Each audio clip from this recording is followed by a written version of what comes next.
Somewhere south of Tokyo, past the point where most maps of Japan simply stop paying attention, the ocean changes color. It turns a blue so vivid it looks artificial, wrapped around a string of islands that spent 450 years as their own kingdom, answering to no emperor at all. Here, grandmothers in their hundreds still tend gardens at sunrise. Houses wear red clay roofs guarded by hand-carved stone lions. And an entire population has quietly figured out how to live longer, slower, and closer to each other than almost anywhere else on Earth. This is Okinawa, and it is not the Japan anyone expects. What follows is not a highlight reel. It is what life here actually looks like from the inside. The first thing anyone notices in Okinawa is not a place, it is a feeling. Locals call it Okinawa time or island time. On the mainland, trains arrive within 15 seconds of their scheduled minute. In Okinawa, a bus arrives when it arrives. A shop opens when the owner feels like opening it. This is not laziness. It is a different relationship with the clock itself, one shaped by centuries of life on a subtropical island where the sun and the tide, not the wristwatch, decided when the day's work began and ended. Ask any Okinawan why they live this way, and they will not talk about a corporate wellness seminar. They will talk about their grandparents. The pace here was never a lifestyle brand. It grew out of necessity, out of farming and fishing communities where rushing did not make the fish bite faster or the sweet potatoes grow sooner. People worked with the land, not against the clock, and that mindset never left. Imagine a narrow lane at 7 in the morning. The air already carries that thick, warm, salt-scented humidity that never fully leaves the island even in winter. An old woman in a wide straw hat walks slowly past low stone walls, carrying a woven basket of bitter melon picked from her own garden. A neighbor waves from his porch. They talk for 10 minutes about nothing important at all. Nobody is in a hurry. This is not a scene staged for tourists. This is Tuesday.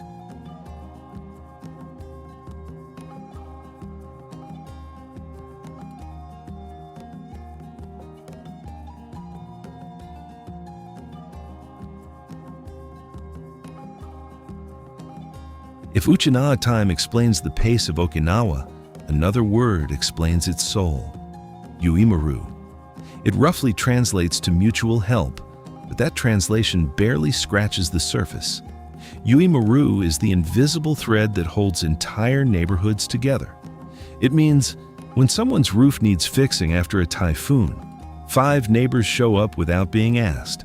It means when an elderly person can no longer manage their garden, someone from 3 houses down quietly starts tending it. It means group savings circles, still active in some communities today, where a handful of neighbors pool money and take turns receiving the full amount.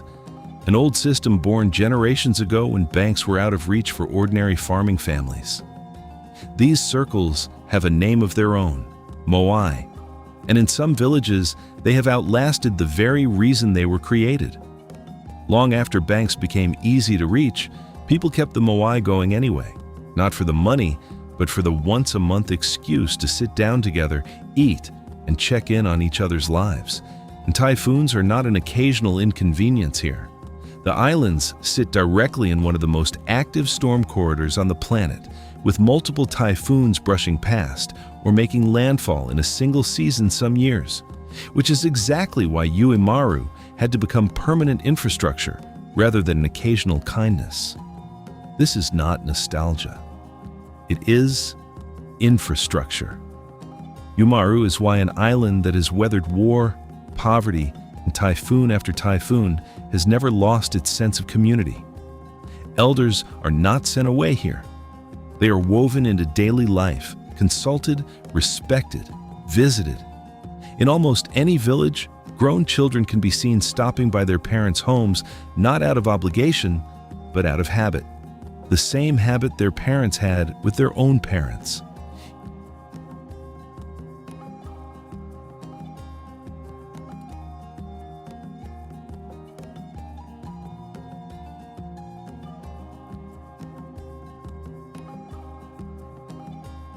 Here's the twist most visitors never learn until they are standing in the middle of it.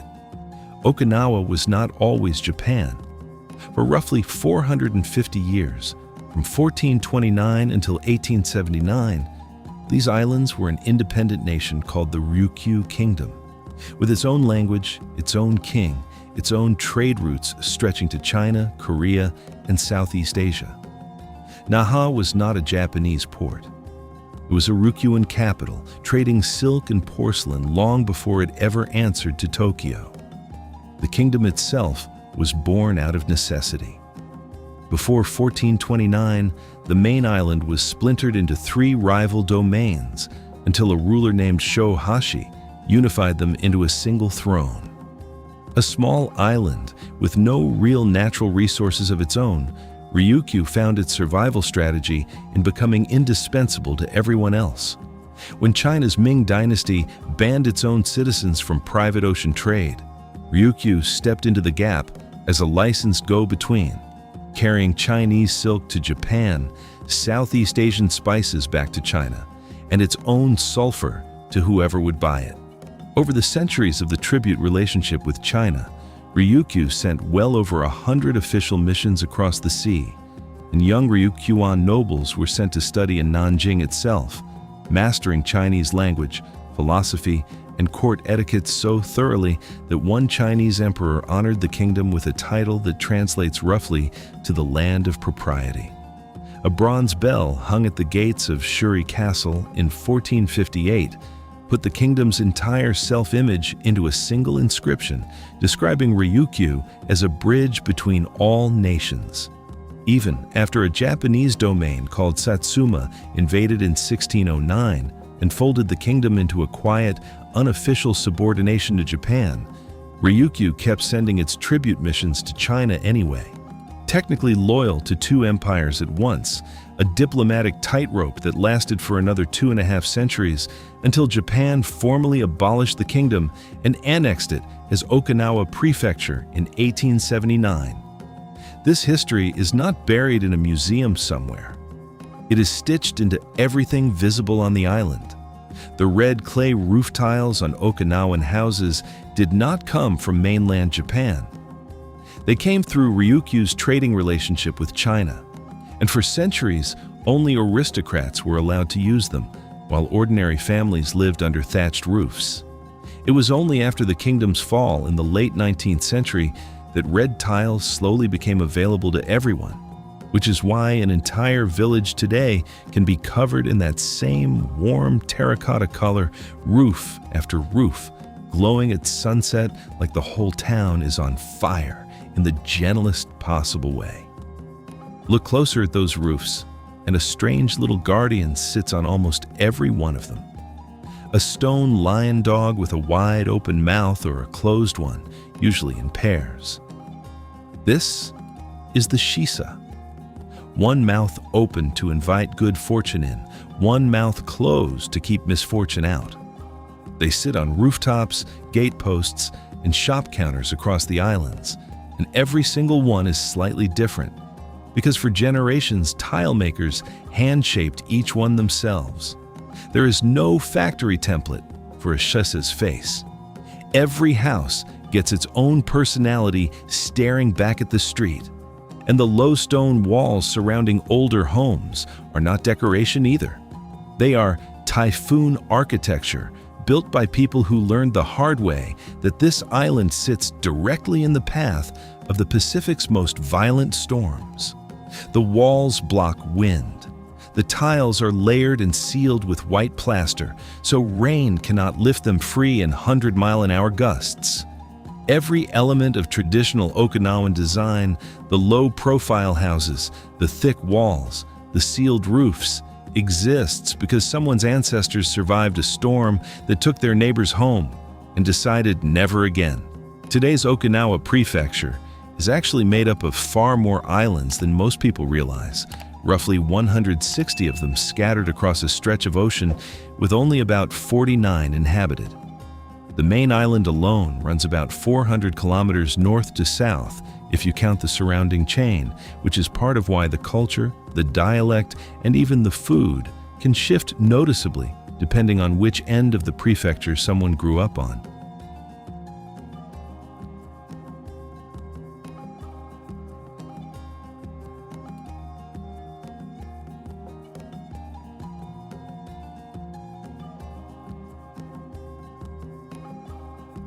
The part of Okinawa that made it famous around the world starts with color. The water here does something to people the first time they see it. It is not simply blue. It shifts, depending on depth and light, from pale turquoise in the shallows to a deep sapphire further out, a phenomenon locals proudly call Kurama Blue, named after the Kurama Islands about 40 kilometers off the main coast. These waters were declared a national park in 2014, and it is not hard to understand why. Coral reefs sit close enough to the surface that snorkelers can step off the beach and find themselves hovering above technicolor fish without ever needing a boat. North along the main island's coastline sits Cape Manzamo, a dramatic limestone cliff carved by centuries of ocean spray into the unmistakable shape of an elephant's trunk, curling down into the East China Sea. The cliff itself rises about 20 meters above the waterline, formed from Ryukyu limestone, ancient coral reef pushed up out of the ocean and slowly hollowed out by rain and wave over hundreds of thousands of years. The name Manzamo comes from an 18th century Ryukyu king, Shokei, who stood on the grassy plateau above the cliff in 1726 and declared the field wide enough to seat 10,000 people, a name that stuck for 300 years. At sunset, when the sky turns the color of a ripe mango and the cliff face glows gold, it becomes obvious why this single viewpoint appears on nearly every Okinawa postcard ever printed. Further along, the road crosses the Kuri Bridge, a nearly 2-kilometer stretch of pavement suspended over a lagoon so clear and so turquoise that from a distance, cars seem to float directly on top of the water. The bridge runs almost exactly 1,960 meters end to end, opened in 2005, and for years afterward held the title of the longest toll-free bridge in the entire country, a record it only lost once. A longer one was built near Miyako Island a decade later. Before that bridge existed, the small farming and fishing community on the other side could only be reached by ferry. Locals call the small island at the end of it the Island of the Gods, tied to an old Okinawan creation legend about the first man and woman. Further north still, the coastline gives way to Emerald Beach, powder white sand, meeting water so clean the local aquarium built its front lawn directly onto it. The Chirami Aquarium is not a small roadside attraction. Its main tank, called the Kuroshio Sea, after the warm ocean current that runs past the islands, holds roughly 7,500 tons of seawater behind a single acrylic viewing panel that measures about 8.2 meters tall and 22.5 meters wide, a pane of glass that was the largest of its kind on Earth when the aquarium first opened. Whale sharks inside the tank have grown to nearly 9 meters long, gliding past manta rays and countless smaller fish behind a wall of glass taller than a 2-story building, one of the largest single aquarium tanks on the planet, sitting quietly on the edge of a small Japanese peninsula most of the world has never heard of. But the water is only half the story. Away from the coast, Okinawa turns green almost instantly. The northern region, called Yanbaru, is a dense subtropical forest, thick with ferns, wild ginger, and canopies so tall it blocks direct sunlight in places even at noon. This forest is old enough and isolated enough that it has its own endemic wildlife found absolutely nowhere else on Earth, including a flightless bird so rare it was only discovered by science in 1981. Locals had quietly known the bird for generations under older names before researchers ever gave it a scientific one. And today it survives only within this one patch of forest, threatened by mongooses that people had originally introduced to the island to control venomous snakes, an old fix that ended up creating a brand new problem for a bird that cannot fly away from it. Locals will say, half joking and half serious, that Yanbaru still holds secrets nobody has fully mapped.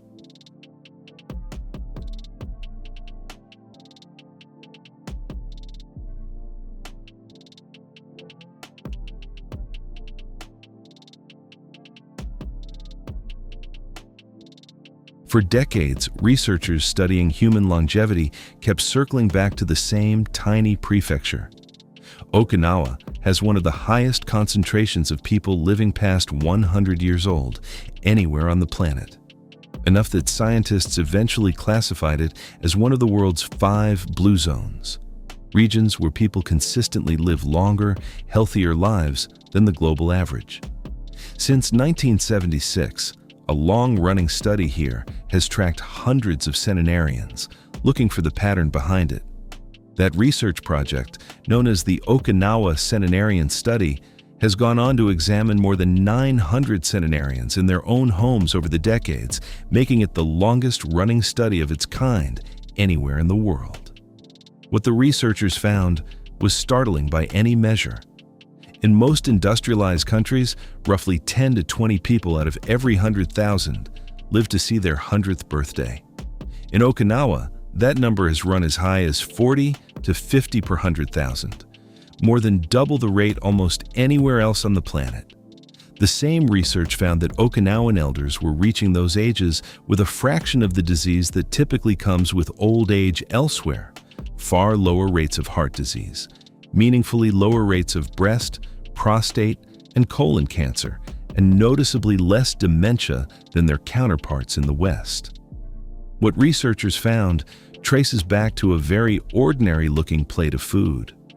The traditional Okinawan diet through most of the 20th century leaned heavily on purple sweet potato, tofu, seaweed, and fresh vegetables from small home gardens, with meat and rice eaten in far smaller amounts than on the mainland. One dish above all became the island's calling card. Goya shampuru, a stir-fry built around bitter melon, a knobby green vegetable so sharp and bitter that first-time visitors often can't believe locals genuinely enjoy it, tossed together with egg, tofu, and thin strips of pork. Alongside it sits Okinawa soba, a thick, chewy wheat noodle in a light pork broth, completely different from the buckwheat soba found on the mainland despite sharing the name.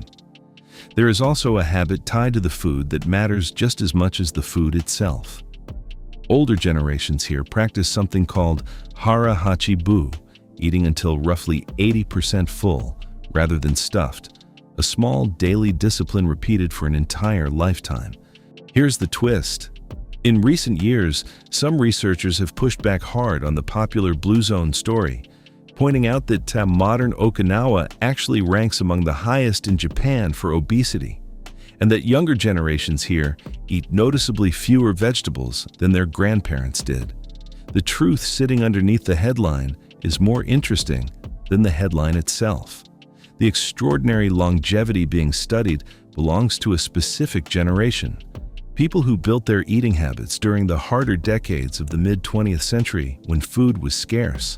Sweet potatoes were abundant because typhoons could not destroy an underground crop, and walking everywhere was simply how life worked. The diet that made Okinawa famous is real. It is just older than most people realize, and it is fading exactly as fast as that generation is.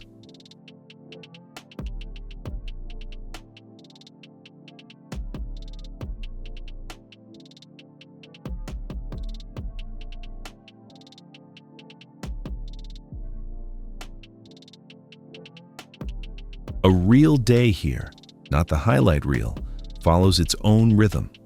Morning starts early, often before 6, because the heat by midday can be intense enough that outdoor work gets pushed to the cooler hours. Small local markets open with produce still damp from the morning's watering. The word mensor, the local Ryukyu word for welcome, drifts through the air in a lilting accent that carries traces of the old Ryukyuan language still tucked inside modern Okinawan Japanese. In Naha, the capital, Kokusai Dori stretches a mile and a half, lined with souvenir stalls, small izakaya bars, and shave-ice stands selling a local dessert, piled absurdly high with syrup in colors that do not exist in nature. This street sits directly beneath what used to be the royal grounds of Shuri Castle, the reconstructed hilltop palace of the old Ryukyu kings, its red gate and vermilion halls rebuilt more than once after fire and war took it down. A physical reminder that this capital answered to its own throne long before it answered to Tokyo. A 20-minute drive away, the entire mood shifts. American Village sits on reclaimed land along the coast, a strip of palm trees, a giant Ferris wheel, American-style diners, and surf shops that would not look out of place in California. This is not an accident of design. It exists because Okinawa hosts a large concentration of United States military bases, a legacy of the Battle of Okinawa in 1945, and the decades of American administration that followed before the islands were returned to Japan in 1972. That battle alone, fought over roughly 3 brutal months in the spring of 1945, killed more than 12,000 American troops and well over 100,000 Japanese soldiers, alongside an estimated 100,000 Okinawan civilians, nearly a quarter of the island's entire pre-war population, many of them caught in crossfire or forced into mass suicide by their own military rather than face capture. That single staggering toll is part of why the base issue still runs so deep today. More than half a century after reversion, this one small prefecture, making up barely 0.5% of Japan's entire landmass, still hosts around 70% of every American military base in the country, a lopsided arrangement that continues to shape local politics, protests, and everyday conversation. That history is complicated and still debated by locals today, but the cultural fingerprint it left behind is impossible to miss.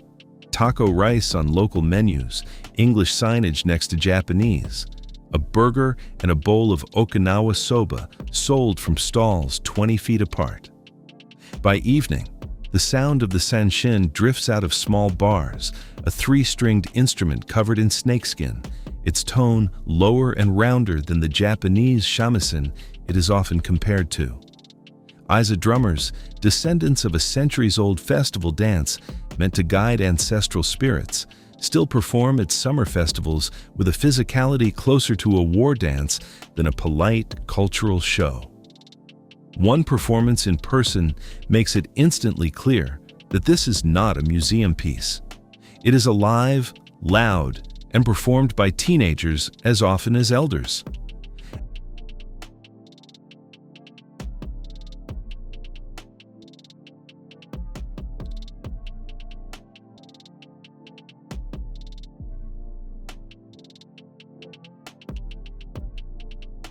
Ask locals what makes Okinawa different from the rest of Japan, and almost none of them lead with the beaches. They talk about warmth, about a culture where strangers strike up conversation more easily than in the reserved formality often associated with mainland Japanese cities. Elders here are still called upon for local ceremonies, still consulted on family decisions, still visible in daily community life rather than tucked away out of sight. Grandmothers in their 90s are not a rare sight, working small plots of land or minding a family shop. It is simply normal here. There is also something quieter running underneath all of this beauty, something worth saying honestly rather than glossing over. Okinawa remains the poorest prefecture in Japan by income, carries a heavy military base burden that many residents did not choose and still protest against. And its youngest generations face real economic pressure to leave for bigger cities on the mainland. The paradise is real. It is also a place with genuine struggle sitting right alongside the turquoise water. And that honesty is part of what makes the culture here feel earned rather than manufactured.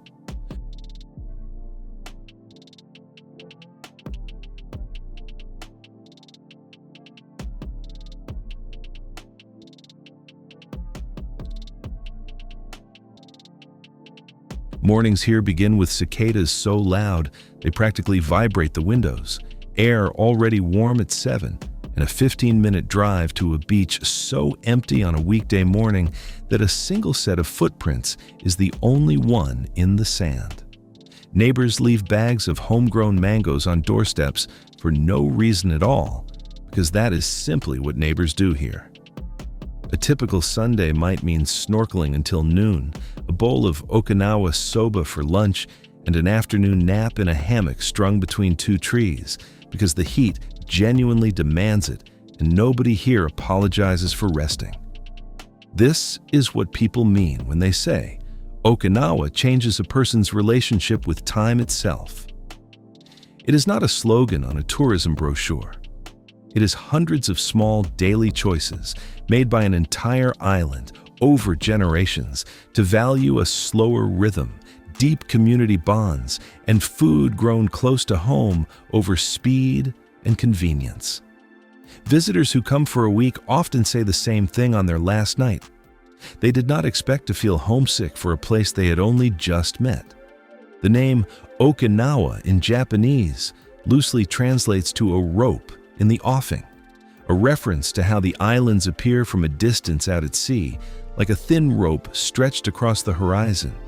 From any northern cliff at sunset, looking south down the coastline, that name suddenly makes perfect, quiet sense. Which part of Okinawa deserves a spot on the travel list? The Ryukyu Kingdom history nobody teaches, the truth behind the Blue Zone diet? Or that turquoise water that still doesn't look real?